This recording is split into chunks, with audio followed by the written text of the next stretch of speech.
be locked and loaded. Nobody safe around me. I'm about to spread rowdy. Pipe it up, run it up, got it up. How can you communicate with people? Hey there, everybody. Hope you're doing great. It's about 5 o'clock, 5:10 now. Got up a little bit early. Just woke up, decided should go for a run. Let's go 3 miles. Okay, had to start walking here.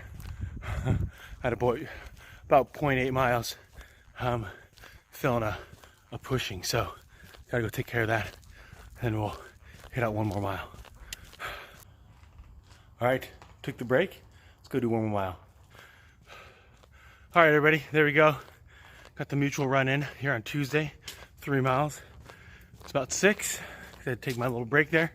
At least got that out of the way from the morning. Now it's trying to cool down, and it's like 66 degrees out. Some humidity, so hope you're doing well. Hey there, everybody. Fantastic day. Hope you're doing well. Going to be heading over to the office. It's about 6:40. So to get the 3 mile run in. Still hot. Going to be presenting today at Tech Space. Set up. Probably should be about 25, maybe 35 people.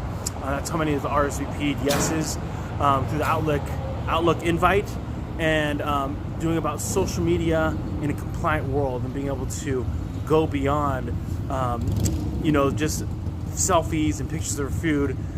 Having a look at what your personal brand is if you're a business, having a look at how you can showcase your culture in a show me world. People want proof. They want the opportunity to really see behind the scenes of what's happening at your organization. Don't tell me you got great company culture. Show me. Sherman's out. All right, everybody. Got it in there. Took a little bit longer to get through. A little bit of traffic there. Accidents. It's a little overcast. A little bit of drizzle. I don't know. People not paying attention here on a Tuesday morning. You don't stay focused, you get in accidents. You ride too close, you get in a rush, you probably get in accidents. So anyway, hope everyone's safe. That always concerns me, whenever you see an accident. So, not always, I guess I should use. Well, oftentimes when I see an accident, I hope the people are okay. Hope they're safe. So gonna run in here. Probably gonna do pizza for the lunch and learn. Should be a great event. Hopefully we'll be able to do some live casting, some recording of the entire event. Should be a ton of fun. So, Crazy Asian podcast today was about if you're feeling like you're getting pushed out of your career, what you should be doing. 1, start networking with those that are in your industry, executive recruiters, staffing agencies, to be able to know who's out there, who's hiring. Number 2 is to understand that it is an employee marketplace. If you have skills, if you have experience, people want you and need you. Right now, unemployment, February of 2019, I think last reading was like a 3.2 unemployment, 3.4 unemployment rate. For a healthy economy in the United States, it's typically around 4 to 4.5. And if you're a college grad right now, it's 2.1% unemployment. So we're, as employers, fighting after all these individuals to be able to get them employed. So it is definitely an employee's marketplace. You have to just know where to go. If you don't know who to be talking to, that's the problem. All right, let's go make it happen. Trim's out. If I look at it, that's where people's eyes are, right? There is, I was at the West Houston Economic Development Summit at lunch, and I look over, and the keynote speaker, right? The doctor's there, he's speaking. That's why you basically wanted to go. This keynote speaker was pretty phenomenal, and this dude is playing like Candy Crush. And he wasn't going through his feed. But the thing is that our phones are far more powerful than we give credit, right? If you look at an Atari, the entire gaming console can basically fit in a joystick, right? Which used to take shelves of data, right? I found an old flash drive that was like 100 meg. Do you remember that back in the day? right? A lot of us that are in this room, we didn't grow up with cell phones, right? I didn't grow up with the internet either. Although I look young, it's just because we just love it. Okay. So ultimately, what you want to think about though is who's your audience, right? So as you think about the platforms, give me the platforms. Facebook, Twitter, Instagram, LinkedIn, Snapchat if you want. I see TikTok coming on. People, it's more of a fun kind of musically, by the way, is just not even in existence anymore. You have WhatsApp, but ultimately, WhatsApp and Snapchat, what really are they? Yeah, they're messaging platforms, right? That have obviously videoing and other capabilities, but you can't obviously, ultimately, all these are communication tools. So whether we decide to be like Roseanne Barr and put out a nice racist tweet that then gets the show canceled and gets ourselves killed off the TV show, or we decide to tweet like Elon Musk and say how we're going to take the company private and we get sued by the FCC, or actually by FINRA, and they get sued by some of the shareholders because I said this crazy tweet of 168 characters long. Again, we have the choice of how we're going to use it. You don't have email up there. Oh, email, yeah. Would you consider it social media? Well, it's communication. Okay, so there's a difference, right? When you have a platform versus communication, right? And I'd say that email is still a great way to be able to blast people and let them know that you're doing something, right? So recently, we're going to be having an open house. And so I blasted everybody to let them know, hey, we're having an open house. This is coming February 7th. Cost me $0, just time. And so that's the biggest thing in social media, is that it's not free, as though it might seem. It's going to require your most important asset, and that's your time. And your data. Mm-hmm. Unless you're on this Wi-Fi. So with the platforms, one thing to think about is how people, number one, how they engage on that platform. So let's by the show of hands, how many of you have LinkedIn on your cell phone? Okay, so the majority of the room. And then how many of you, though, have Facebook? Okay, so that's basically everybody, right? And so that's the significant thing, the unique thing, right, is that there's 2 billion users now on Facebook, but there's going to be some businesses that's thrown in there, there's going to be some individuals that's thrown in there. Even, I was talking to some young folks, they're even on Facebook. Why? Like high school kids. Why are they on there?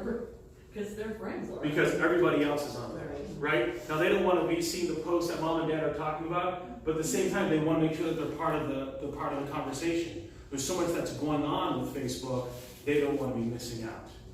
And so when it comes to these platforms, the other thing to think about is what is the average age or the demographic of the people here, right? So if let's say I'm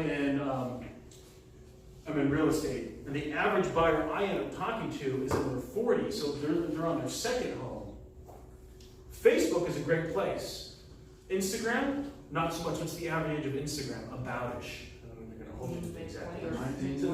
It's in the low to mid 20s. Okay.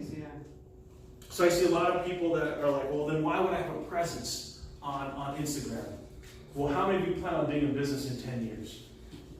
That's exactly why, right? Is that you're trying to get in front of those people that eventually become your clients. And, oh, by the way, we still think we're 10 years younger, right? I still consider myself in my 20s, even though we know it was way past that, right? Like when I was in my 20s, I still thought I was a teenager. I probably acted a little bit like a teenager. And so as you think about the platform, right, the one pillar here is what can you talk to? How can you communicate with these tools? So number one is Instagram. You can post from Instagram directly onto Twitter, directly onto Facebook, and onto Instagram. When I post into Facebook, it stays static within Facebook, right? Twitter, unfortunately or fortunately, depending on how you look at it, if I post it right there directly, it'll sit there, and that's the only place I can post it. Hey there, had a great conversation with my friend Sonia today. I just want to remind her, like many of you, that our past is sometimes like an anchor and it only drags against our ability to move forward. And yes, although it might feel like our life should have gone a certain way based on some aspirations or expectations that we had when we were younger, and that it's okay to somewhat lament, we can't allow that lamenting or that grieving process to hold us back from the actions that we need to take in order to have a fantastic future.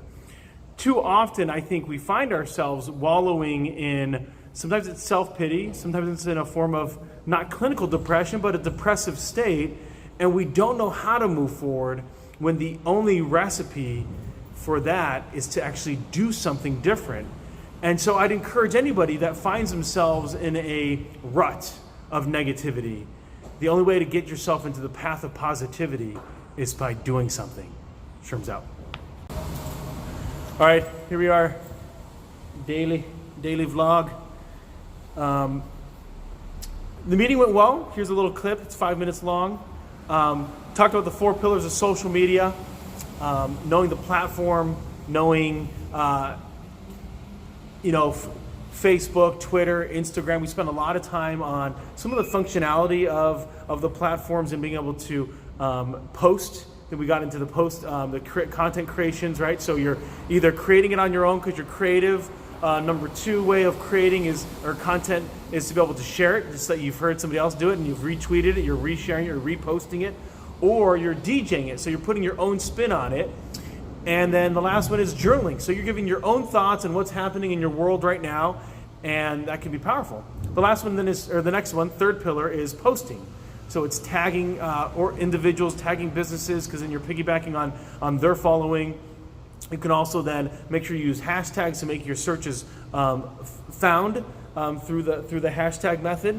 And then there is frequency. You need to be able to post 3 to 7 times per day. And I say that still holding true right now in February of 2019. There's not enough people posting enough, especially organizations, because the algorithm on a business standpoint, especially on Facebook, is already pushing your feed all the way down. So it's not being seen as much as you would like it to, organically.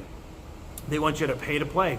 And then the 4th one then is all of that incorporated is engagement. And so it's not about the number of following, it's about the number of people that are actually engaging with your content, that are commenting, that are liking your engagement and your overall content and value. So after that, picked up some drinks for like sodas and waters for the open house, and then came to the office, did some office work, and then had a phone call with a friend of mine, Sonia.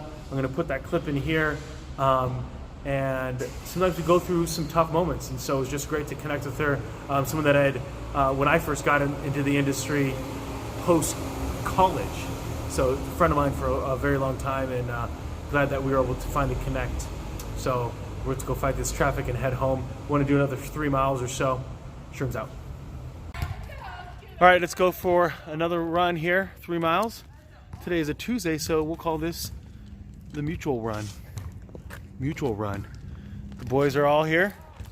Stroller, the oldest, 2nd, 3rd, and there's the 4th. Let's go to do this. All right, mutual run done. Got in 3.5 miles. Not bad pushing the stroller. About 36 minutes for 3.5. So basically a little over a 10-minute mile. Feel pretty good about that. So basically put in over 6 miles today. Hope you're all doing well. Knees are a little bit sore, just so you're aware. So I think some of you saw a post. Let me kind of give you the journaling, right, of the run. I have really flat feet, so I have some insoles. Don't know if you can hear it squeaking when I walk in my shoes. So it's hard plastic, meant to help with the constant running on the feet. And then the bottom of my feet, I don't have plantar fasciitis, but it does get real tender in that muscle right below, from not directly in at my heel, but a little bit in and just on the bottom. So a lot of times I'll use a bottle of ice and I'll roll it on there, and then sometimes the outside of my right ankle hurts. So right now I'm feeling a little bit of soreness here in the inside of my knees. So I just need to stretch and make sure we strengthen those muscles. So sometimes that pain and that soreness is an indicator that we need to strengthen something in ourselves. So there's a journaling. I'm thinking about doing a half marathon. So let's see, I'm already 9 miles there, so 4 to go. Oh yeah, you'll probably notice that this is the exact same shirt that I wore for this morning's run. I just didn't want to waste sweating in another shirt.